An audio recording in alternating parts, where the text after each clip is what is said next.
Lep pozdrav še v začetku zadnje sekcije, še enkrat. Me veseli, da smo še vedno v dokaj takem lepem številu, kljub dnevu in uri. Zadeva bi pač moja tematika danes je premostitveni objekti, hidroizolacija in kaj na temu tudi zdaj kaj novega, ne. Zakaj je pomembna, najprej malo osnov, zakaj je pomembna hidroizolacija na premostitvenih objektih? Seveda fizikalno propadanje betona, potem je kemično propadanje betona, rezultat vsega tega imamo korozijo armature in posledično je seveda ogrožena trajnost, nosilnost in stabilnost premostitvenega objekta.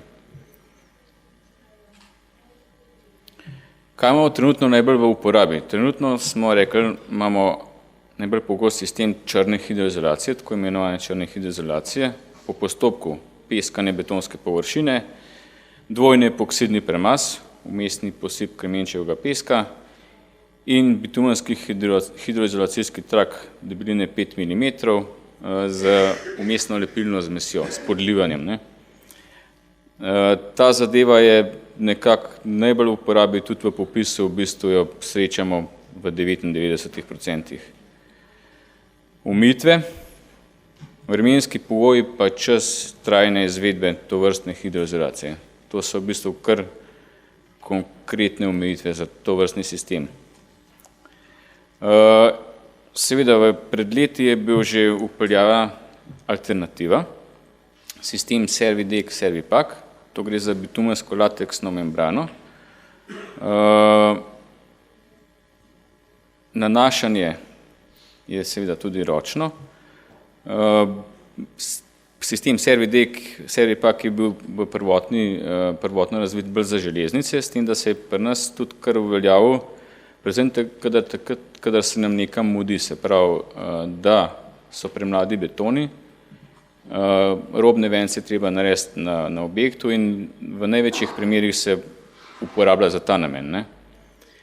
Seveda se lahko uporablja tudi na vozišču, brez težav, s tem, da posebnost pa je, da je na tovrstno hidroizolacijo potrebno 10 ali vsaj 12 cm asfalta za težke prometne obremenitve. Sprav spet neke omejitve se pojavljajo.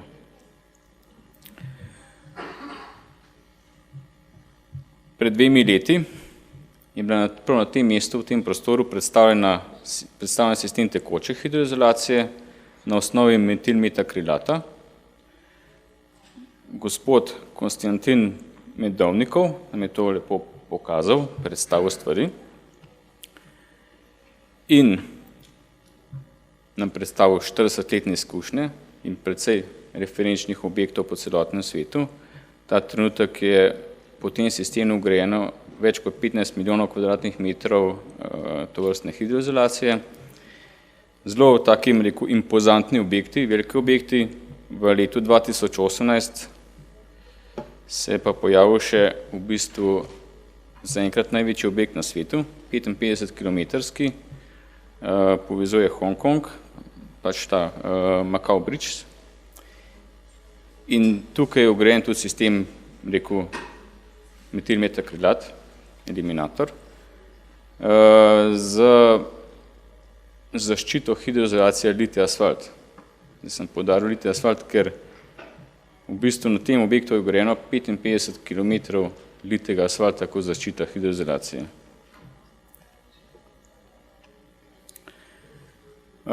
Malo kaj nam je pač pred 2 leti na tem mestu predstavljeno, seveda prednosti, manj občutljiv za pogoje podlage in okolja, hitrost izvedbe, obdelava detajlov, precej enostavna in pa kot sam material zelo elastičen, premošča razpoke v podlagi in pa zelo dobro adhezijo z podlagoma, se pravi z betonsko ali jekleno podlago.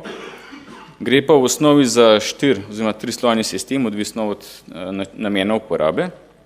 Na betonsko ali jekleno podlago se nanese najprej nek prednamaz, odvisno od tipa podlage, je to beton ali jeklo. Sledita pa 2 sloja brizgane tekoče hidroizolacije. Prvi sloj, drugi sloj. V 2 povsem enaki materiali so to, s tem, da sta dve različni barvi, bolj iz praktičnega vidika, zaradi pač pokrivnosti, da ne nastane pač nekih mest, pač različni barvi sta, no, tako čisto iz praktičnega vidika. Sledi, se pravi, če imamo to za neke železniške mostove, tukaj je zgodba zaključena, v primeru za nadgradnjo z asfaltom, pa sledi bond code, tako imenovani bond code 3, spet tekoča zadeva, ročno nanesena in stvar je kot taka pripravljena za nadgradnjo z asfaltom. Zadeva, kot sem rekel, ni nova in je tudi precej preizkušena bila. Ima evropsko tehnično soglasje, British Board of Agreement je na podlagi ETA 033 izdal ETO, tako da zadeva je pokrita tudi z dokumentacijo. Vse to nekako je pa, se pravi, te argumenti za so v bistvu pogojevali, da smo postali radovedni, ne. Kaj to v bistvu je in je bila kar malo, je padla odločitev, da se ta zadeva pokaže tudi na terenu. In sicer v 2018, v aprilu, je bil prvi objekt kot tak pripravljen oziroma izveden na trasi železnice, most čez Rižano. In je šla zadeva pač po tem nekem ustaljenem redu, priprava podlage z peskanjem. Sledil je prvi nanos kot nek primer. Potem prvi sloj membrane, brizganje, in sledil je drugi sloj membrane. Ker je šlo to za železniški most, je bila po tej fazi tudi zadeva, kar se tiče hidroizolacije, zaključena. To vse skupaj se je odvijalo pač z nekimi manjšimi porodnimi težavami, ampak zadeva je bila končana v cirka 6-7 urah. Ne. En objekt. Hkrati, pač iz naše radovednosti in tudi nekaj dvoma, to je neko gonilo za razvoj, smo pripravili vzorce, povsem identične kot, tam ne bo desne vogalo, vzorčke, na licu mesta in te vzorčke smo v nadaljevanju preiskovali v laboratoriju.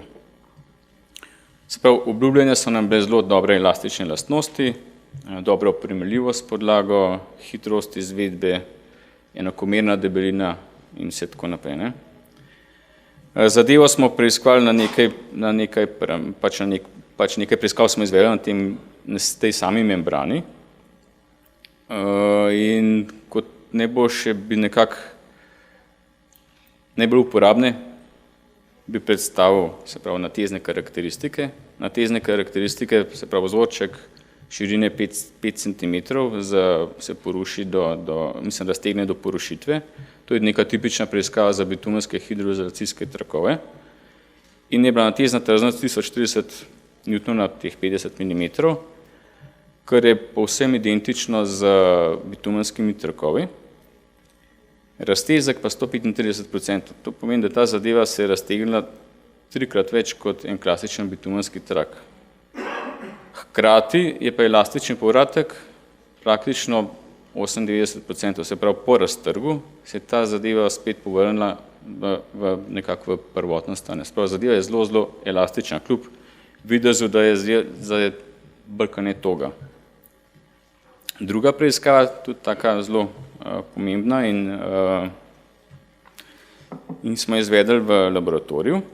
Se pravi, ta vzorček membrane smo poskušali priluknati tudi klasična metoda za bitumenske trakove, priluknati z jeklenim stožcem, spustili smo ga z določene standardne višine na membrano, jeklena podlaga in teh 2,6 mm membrane smo temu obremenili z vodo, kar je pomenil pač nek hidrostatični pritisk in zadeva je zdržala. Se pravi, te poškodbe, neke standardne preiskave niso povzročile priluknjanja te membrane.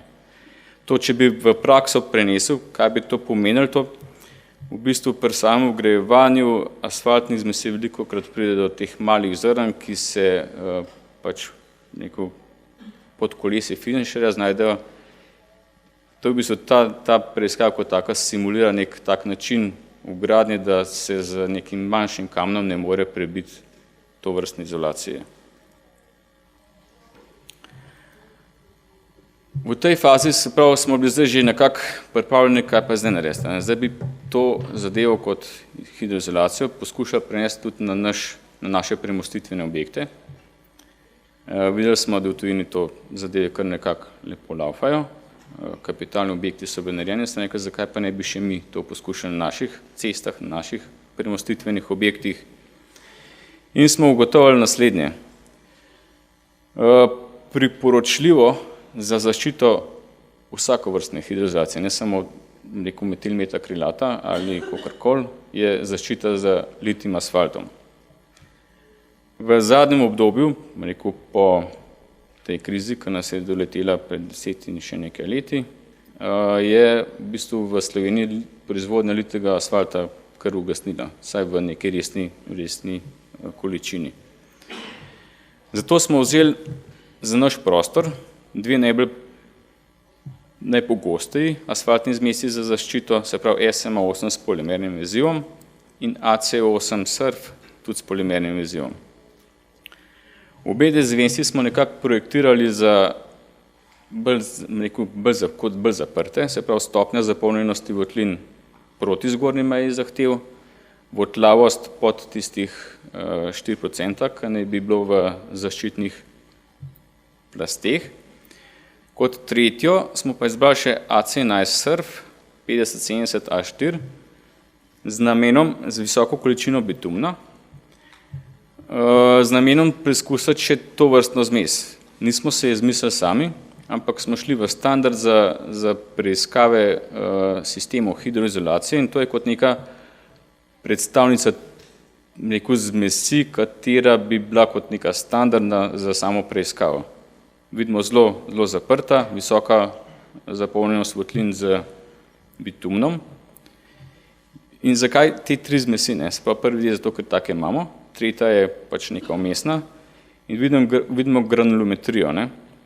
Granulometrijska sestava ena diskontinuirna, pa dve zvezni, s tem, da je ena bolj v grobem področju, druga pa v finejšem področju. Iskali smo pa razliko na situ 2 mm. Bomo tudi v nadaljevanju povedal, zakaj smo to iskali. Vidimo, da je kar velika razlika od 25 pa do 55%, recimo na grobo rečeno. Te plošče, ki smo jih pripravili v Rižani, smo potem preiskovali še naprej. Najprej smo pogledali, se pravi, obljubljeno lastnost, zelo dobra adhezija z betonsko površino in dejansko tudi je.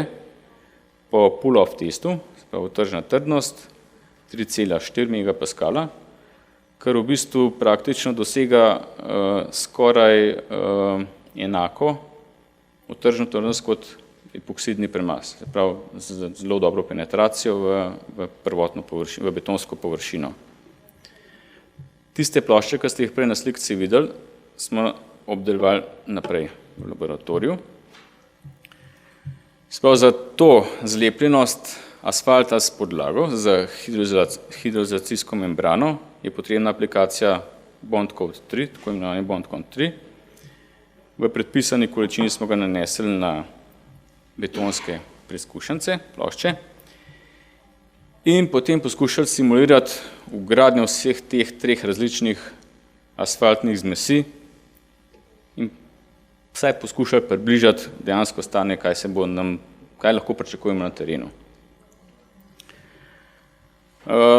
Torej, na objektu je zelo pomembna zlepljenost asfalta z podlago, se pravi z bitumenskimi ali katerimikoli drugimi načinom izolacije. Zato smo šli preverjati spet standardno preiskavo, razvito za bitumenske trakove in sicer potisna trdnost. To izgleda tako, da tiste plošče, ko smo jih naredili v kompaktorju, smo jih razrezali na pač standardne preizkušence in obremenili strižno do porušitve.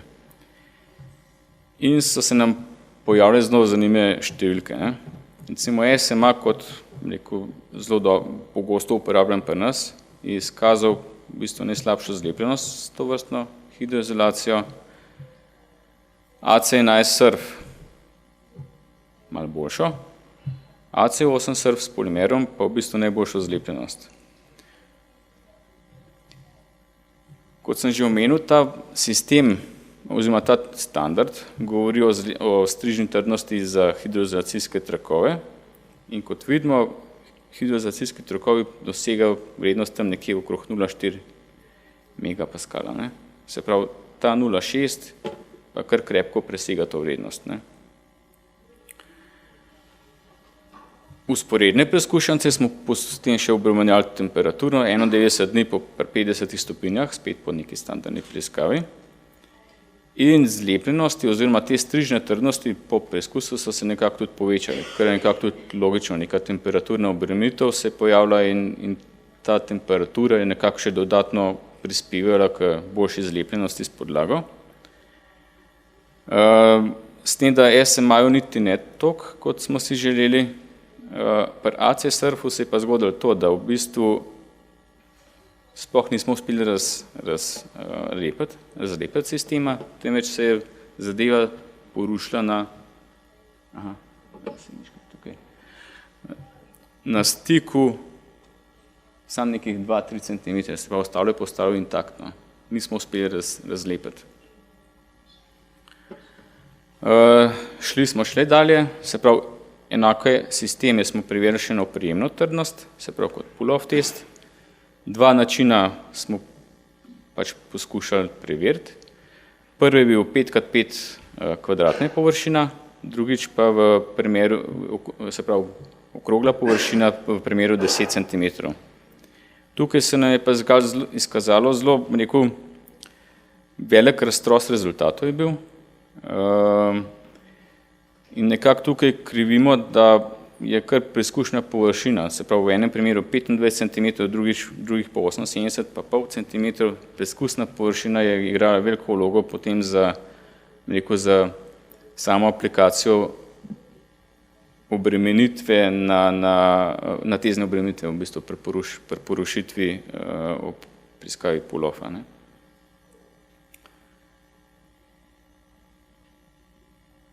V bistvu to nam je bilo že nekako kar dosti dobro, se pravi zadeve smo nekako preverili na izkušnji, kakršne imamo z klasičnimi hidroizolacijami in je padla odločitev, da to tudi prenesemo v prakso.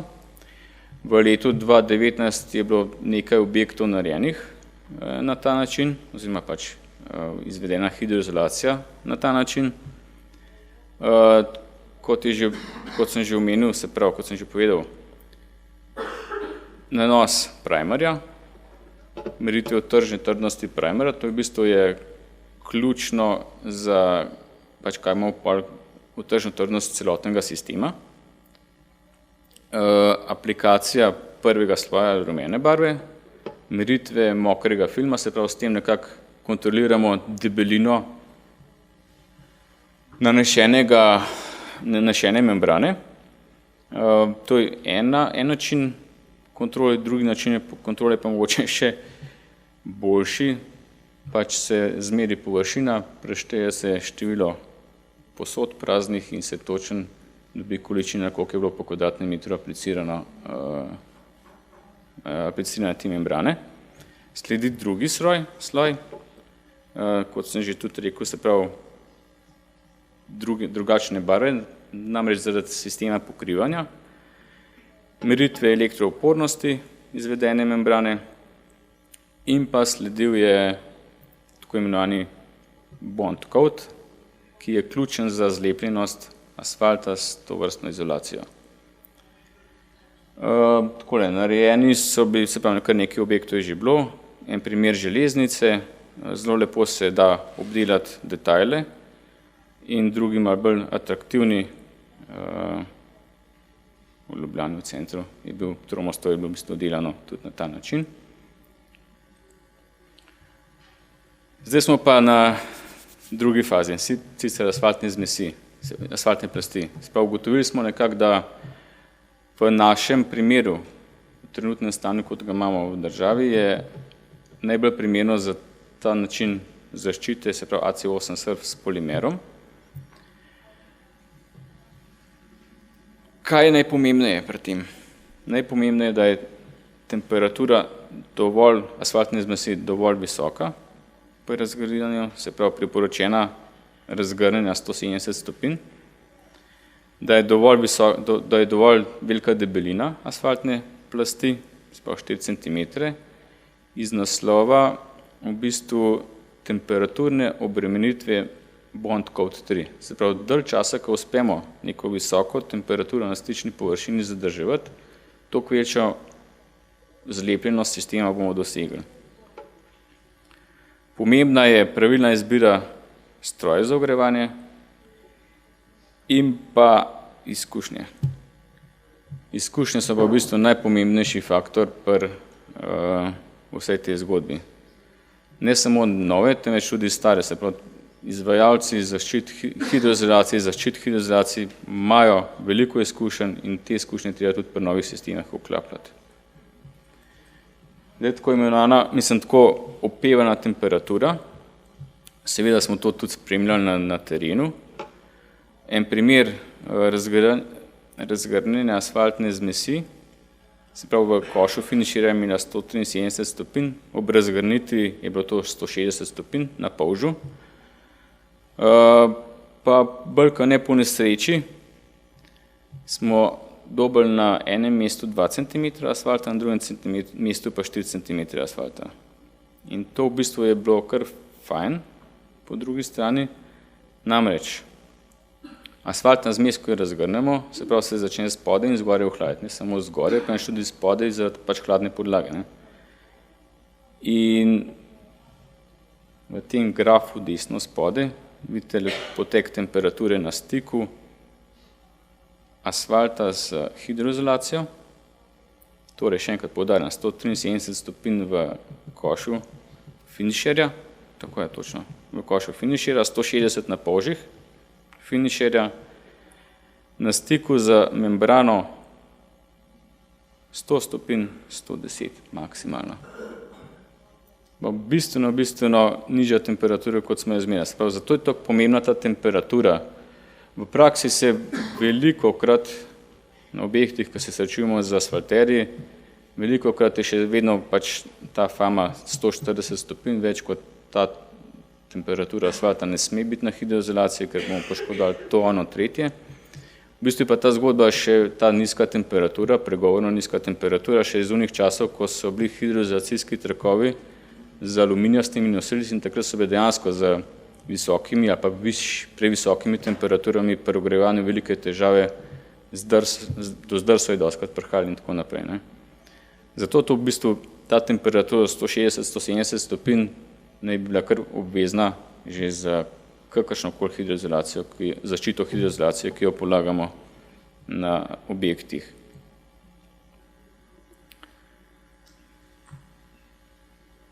Zaključki. V bistvu je treba slediti tehnološkemu razvoju na področju materialov. V teh dveh dneh smo slišali kar precej novih stvari se dogaja, ne samo pri nas, se pravi širše. Za nove stvari ne smemo biti zaprti in tudi nismo, smo videli, da pred 2 leti je bila tukaj predstavitev novega sistema, danes govorimo, kako smo to že začeli implementirati pri nas. Ne. Kot sem že omenil, stare izkušnje pa nova znanja treba združiti. Ne.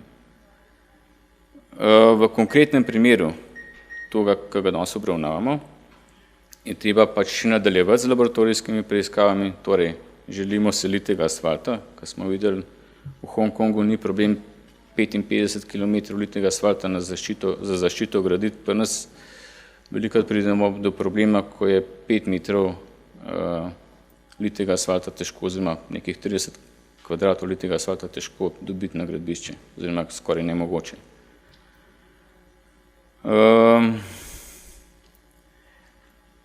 Se pravi, preverjati sisteme nove, aktualne, tudi SMA8 mogoče se da kakorkoli modificirati za uporabo kot zaščita hidroizolacije v tovrstnem sistemu. in pa seveda sistematična kontrola, tehnološka opremljenost, znanje in vse tako naprej. No. Tako da še ena slikca najbolj testnega polja, zelo atraktiven objekt, se pa nahaja v Grosupljem ob Šparu, nadvoz Grosuplje, nadvoz Brezje v Grosuplju. Tako da za enkrat bi se zahvalil, vprašanja pa bi šli vejte na koncu. Kako.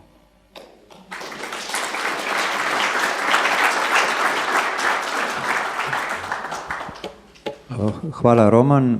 Videli smo iz rezultatov, da je to zelo kvaliteten sistem hidroizolacije, tako da sigurno ima, bi rekel, velik potencial.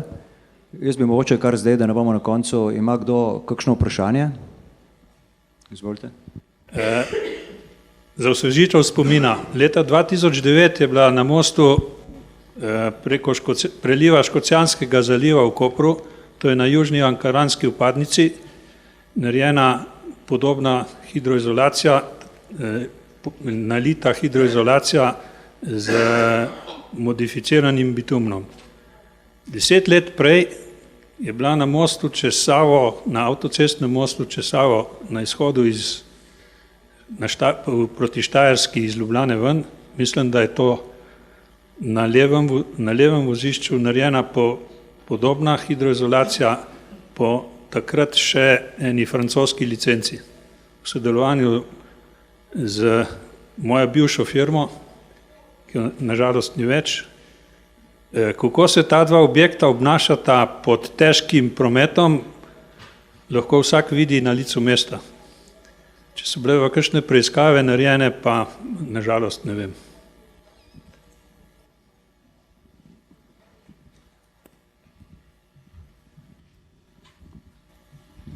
Še kakšno vprašanje mogoče? Če ne, mogoče mene zanima, verjetno še koga drugega. V bistvu bom kar odgovoril gospodu Stanetu. V bistvu leta 2009 smo se tudi kot IGMAT zelo veliko ukvarjali prav s konkretnim objektom, 5.1, Škocjanski zatok.